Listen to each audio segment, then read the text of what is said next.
एक बड़ी खबर इस वक्त बिहार की राजनीति से आ रही है और वो राजनीति की खबर यह कि एलजेपी अब अलग चुनाव लड़ेगी। वो नीतीश कुमार के साथ या उसके नीतीश कुमार को अपना नेता एलजेपी नहीं मानती। नीतीश के नेतृत्व में चुनाव नहीं लड़ेगी एलजेपी, ये खबर इस वक्त आ रही है क्योंकि चिराग पासवान जबरदस्त पिछले कई दिनों से नाराजगी जाहिर कर चुके हैं, नीतीश कुमार का विरोध कर चुके हैं।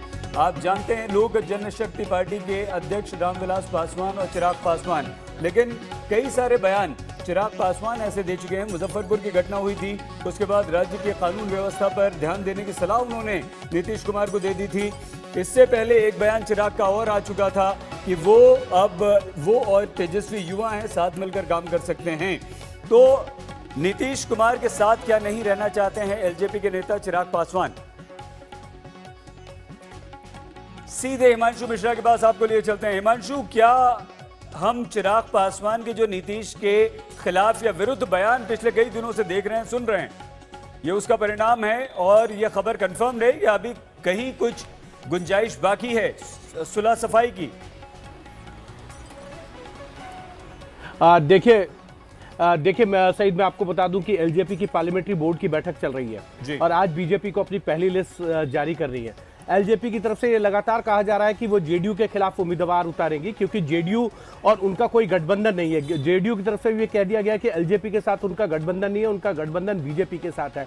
एलजेपी की तरफ से चिराग पासवान से लेकर तमाम नेताओं ने जो है नीतीश कुमार सरकार के ऊपर लगातार जो है हमले बोले हैं, उन्होंने उनके शासन के ऊपर सवाल उठाए हैं। और अभी पिछले दिनों जो है हमें जो खबर मिली थी, जो 7 निश्चय जो कार्यक्रम है नीतीश सरकार का, उसके ऊपर उन्होंने मानने से इनकार कर दिया। उन्होंने कहा कि ये भ्रष्टाचार का पिटारा है, जब वो सरकार में आएंगे तो इसकी जांच कराएंगे। अगर आप नीतीश कुमार के नेतृत्व में चुनाव में जाना है तो आप सरकार के कार्यक्रम पे सवाल नहीं उठा सकते, उसको भ्रष्टाचार का पिटारा नहीं बता सकते हैं।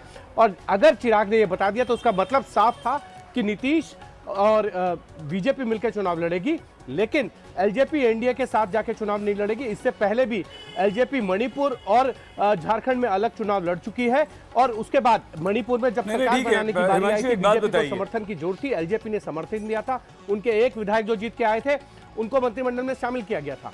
हिमांशु, ये चिराग पासवान की जो नाराजगी है नीतीश कुमार से, वो क्यों है? क्योंकि कई बार ऐसा भी देखा गया है कि चिराग जब नीतीश के खिलाफ बयान देते हैं तो रामविलास आकर बचाव भी करते हुए दिखे। क्यों है नाराजगी? देखिए, मैं आपको बता दूं, बिल्कुल सही, ये बात आज की नहीं है, ये बात है 2019 के चुनाव की बात की, जब ये कहा गया था कि एलजेपी जो है 6 लोकसभा सीटों पे लड़ेगी और 1 सीट उनको जो है राज्यसभा के तौर पे दी जाएगी। उनके 7 सीटों का जो चुनाव में गठबंधन था 2014 में, उसको 19 में रखा जाएगा, लेकिन 6 लोकसभा और 1 राज्यसभा दी जाएगी। जब राज्यसभा देने की बारी आई थी तो नीतीश कुमार की तरफ से कहा गया था कि ये वादा जो है उनके सामने नहीं किया गया था। उसके बाद जब रामविलास पासवान जब अपना नॉमिनेशन भरने जा रहे थे तब नीतीश कुमार उनके नॉमिनेशन में नहीं जाने के लिए तैयार थे, खुद रामविलास पासवान उनसे मिलने गए थे। तमाम इस तरीके के जो चीजें हैं उसको लेकर लगातार नाराजगी बढ़ती रही है और अब जो है ये नाराजगी जो है, मतभेद जो है, अब वो मनभेद हो गए हैं और इस मनभेद का जी हिमांशु, क्या ऐसा भी हो सकता है कि चिराग पासवान, रामविलास पासवान नीतीश को मुख्यमंत्री के तौर पर प्रोजेक्ट नहीं करना चाह रहे हैं और अगर कोई और विकल्प आता है, कोई और ऑप्शन, किसी और नेता का नाम आता है तो एलजेपी मान जाएगी, रामविलास और चिराग मान जाएंगे, एनडीए के साथ रहेंगे? संभव है? बिल्कुल, ये बात चिराग पासवान ने लगातार सार्वजनिक मंचों से भी बोली है और अपने पत्र जो उन्होंने प्रधानमंत्री को लिखा है, गृह मंत्री अमित शाह को लिखा है, बीजेपी अध्यक्ष जेपी नड्डा को लिखा है, उन्होंने कहा कि जो आज हवा है वो नीतीश कुमार के खिलाफ है और नीतीश कुमार बीजेपी के कंधे पर सवार होकर जो है वो मुख्यमंत्री बनना चाहते हैं।